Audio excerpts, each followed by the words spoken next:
warahmatullahi wabarakatuh. Perkenalkan, nama saya Rahmawati dengan NIM 2006020081. Saya dari jurusan akuntansi dari Fakultas Ekonomi dan Bisnis di Universitas Islam Syekh Yusuf, Tangerang. Kali ini saya akan membahas mengenai pentingnya wawasan Nusantara. Sebelum membahas lebih jauh, mari kita cerita terlebih dahulu apa itu wawasan Nusantara. Check it out! Wawasan Nusantara secara etimologi berasal dari bahasa Jawa. Wawas yang berarti pandangan, nusa yang berarti kesatuan kepulauan, dan antara yang bermakna luas samudra.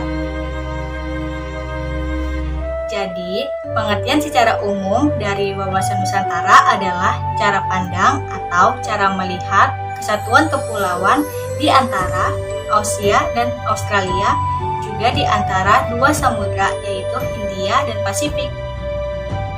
Berdasarkan TAP MPR tahun 1993 dan tahun 1998 tentang GBHN atau Garis-Garis Besar Haluan Negara, wawasan Nusantara adalah cara pandang dan sikap bangsa Indonesia tentang jati diri dan lingkungan yang mengutamakan persatuan dan kesatuan bangsa, serta kesatuan wilayah demi tercapainya tujuan nasional.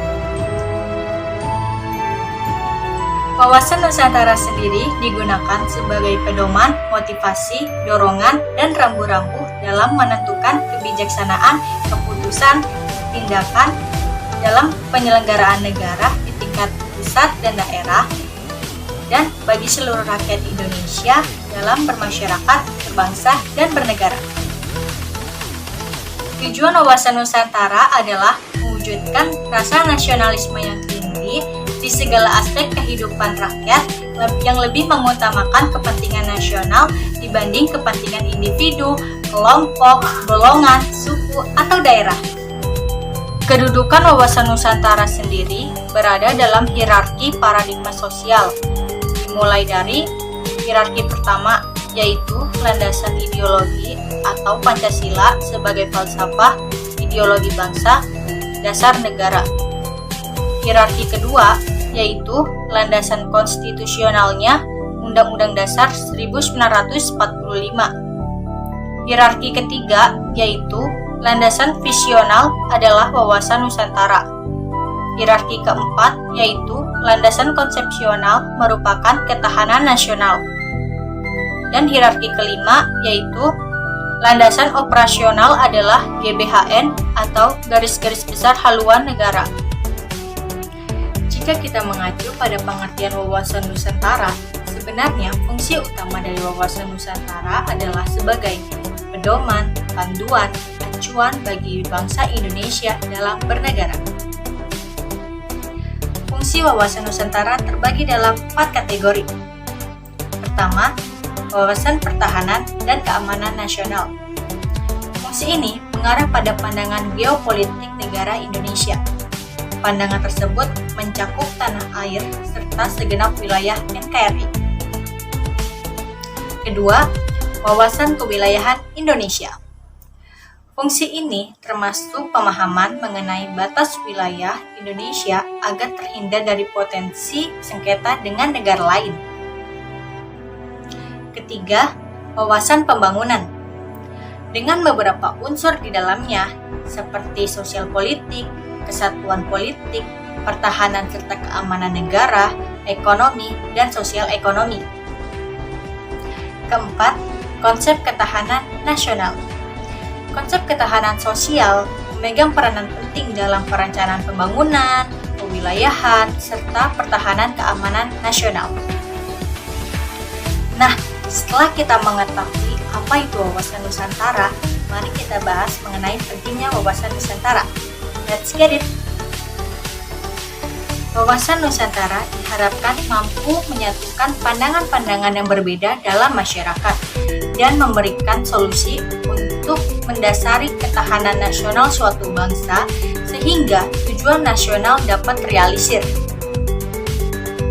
Dalam wawasan Nusantara dan ketahanan nasional sebagai konsep pemikiran bersifat inklusif, menerima pembaharuan masukan untuk kepentingan kemajuan bangsa. Apa itu inklusif?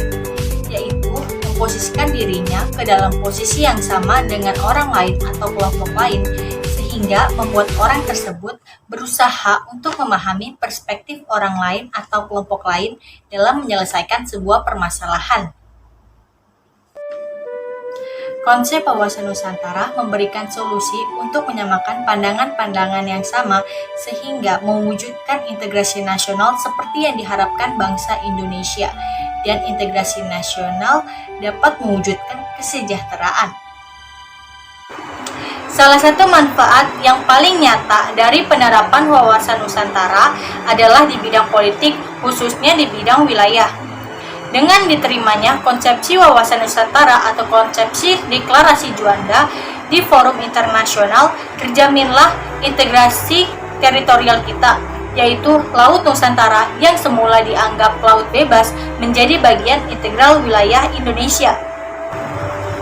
Di samping itu, pengakuan landas kontinen Indonesia dan zona ekonomi eksklusif Indonesia menghasilkan pertumbuhan wilayah Indonesia yang cukup besar, sehingga menghasilkan luas wilayah Indonesia yang semula nomor 17 di dunia menjadi nomor 15 di dunia.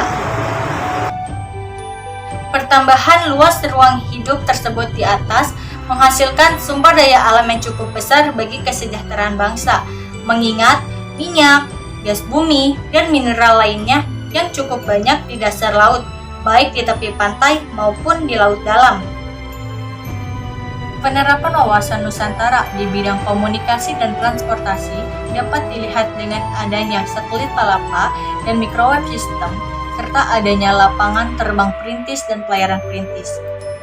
Dengan adanya proyek tersebut, laut dan hutan tidak lagi menjadi hambatan yang besar, sehingga lalu lintas perdagangan dan integrasi bangsa dapat berjalan dengan lancar.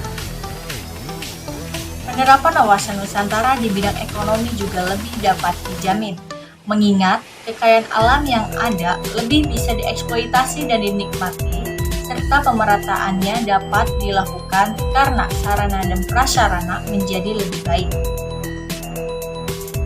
Penerapan wawasan Nusantara di bidang sosial budaya terlihat dari dilanjutkannya kebijakan menjadikan bangsa Indonesia yang Bhinneka Tunggal Ika, sebangsa, setanah air, senasib sepenanggung, dan berasaskan Pancasila. Wawasan Nusantara memiliki peranan yang penting untuk mewujudkan persepsi yang sama bagi seluruh warga negara Indonesia. Dengan persepsi yang sama, diharapkan mampu membawa bangsa Indonesia menuju kesepahaman dan kesehatian dalam mewujudkan cita-cita nasional. Suatu persepsi atau pandangan yang berbeda-beda dalam mencapai tujuan bersama akan merugikan kesatuan, kebersamaan, dan keserasian sehingga menimbulkan gejolak sosial yang dapat merugikan keseluruhan bangsa, sehingga dapat menimbulkan disintegrasi bangsa. Nah, setelah kita mengetahui apa itu wawasan Nusantara dan pentingnya wawasan Nusantara, mari kita lihat betapa indahnya negeri yang kita cintai ini. Let's go!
Oke semua, terima kasih telah menonton video yang saya tampilkan.